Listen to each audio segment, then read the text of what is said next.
तो हेलो दोस्तों, एक बार आप लोगों का फिर से स्वागत है मेरे नए वीडियो में। बहुत दिनों बाद मैं वीडियो लेके आया हूं और आज का वीडियो इस स्पेशल है थोड़ा सा, क्योंकि आज है 25 सितंबर और हर एक साल मेरे गांव में 25 सितंबर को 24 घंटे का हरि कीर्तन किया जाता है। तो इस साल भी होने वाला है, तो हम आपको आज इसी वीडियो के माध्यम से उसको दिखाएंगे।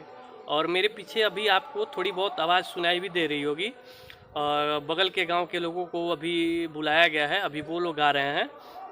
इसी तरह से अभी मतलब शुरू हुआ है 1 घंटे पहले, और कल जाके जितने बजे शुरू हुआ उतने बजे कल जाके ख़त्म होगा। तो रात में और अच्छी तरीके से मतलब आयोजन होता है, लाइट्स की व्यवस्था होती है प्रॉपर, और नामी नामी लोग आते हैं हर कीर्तन गाने वाले। तो अभी का मैं थोड़ा सा वीडियो दिखाऊंगा और रात में जो भव्य आयोजन होगा उसको तो दिखाऊंगा ही। तो अगर वीडियो अच्छा लगे तो आप लोग लाइक कर सकते हो, सब्सक्राइब कर सकते हो, अच्छा लगे तो मेरे साथ आप वीडियो में बने रहो और मैं आपको ले चल के दिखाने की कोशिश करूँगा।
तो फाइनली रात हो चुकी है। अब मैं आपको लेके चलता हूँ मंदिर पे जहाँ हरि कीर्तन चालू है।